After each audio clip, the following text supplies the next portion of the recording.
My name is Swami Tyagananda. I'm a Hindu monk. I've been a monk for the last 40 years. I joined the monastery, to be exact, in the year 1976. My name is Swami Tyagananda. It's quite a mouthful for many people in the West to pronounce my name. It's a Sanskrit name. The first part of my name, Swami, literally means a master. It points to the ideal of being a master of oneself. And the second part of my name, Tyagananda, is a combination of two terms, Tyaga and Ananda. Tyaga means letting go, and Ananda means the joy.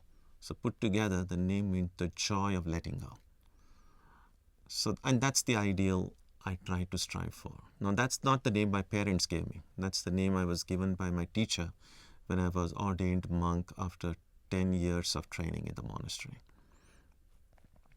The diversity on the campus is a great blessing, because it's only when we encounter the other, someone different from ourselves, someone who maybe thinks differently or prays differently or does things differently, that we begin to think deeply about our own identity. So when we try to understand traditions other than our own, we not only are able to appreciate the diversity, the diverse societies in which we live, but are able to better appreciate our own tradition, see the treasures in our own tradition that we may have missed. And so it's interesting, the more we try to know others, the more we get to understand ourselves better. And one of the central teachings in Hinduism is that all religious paths lead ultimately to the same goal, which is to say that every religious tradition is true and authentic. It is capable of taking its practitioners to the ultimate goal. And so all the debates and conflicts that we sometimes encounter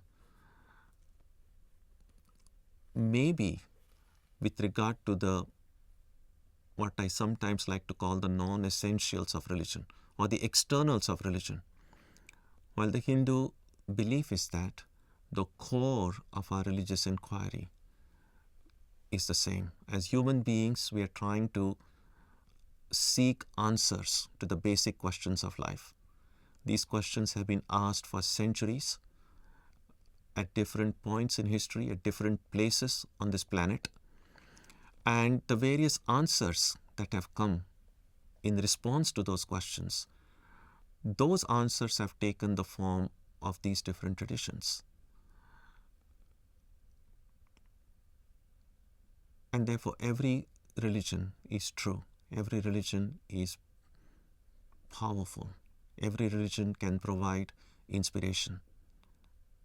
That's the Hindu approach to religion. Yeah. So sometimes I'm asked how I became a monk. And there was nothing very dramatic, really. It was just that when I was very young, when I was, I think, 9 or 10 years old, my mother brought me a few books of Swami Vivekananda. Vivekananda was the first Hindu teacher to come to the West and teach Hinduism. And so I began reading these books. I don't think I understood much at that age. And books were in English. English wasn't even my first language. But I kept reading. I somehow liked it. And then when I became a teenager, and then later on I started reading some bigger books. And then at the age of 19, I joined the monastery. And everyone blamed my mother afterwards. My mother was upset. There was opposition.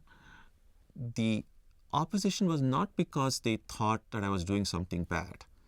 I mean, they appreciated the ideal, and that's why my mother brought me those books. But in the Hindu tradition, someone from a family being a monk is almost like losing a child. You are no more connected with the family. So it was just the idea of losing their son that that really hurt them.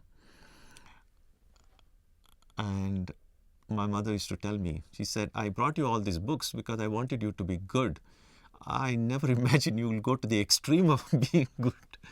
But what was wonderful about that is that in spite of that early opposition, years later, both my mother and my father, they were so happy that I had chosen this life. They were very happy. And my mother used to say in later years, how foolish I feel in having opposed you when you joined the monastery. And I was telling my mother, I said, no, it was good that they opposed me, because the stronger the opposition, it gave me a chance to test myself of how strong my own desire was. And so that opposition really helped me. And seeing my parents happy made me happy as well.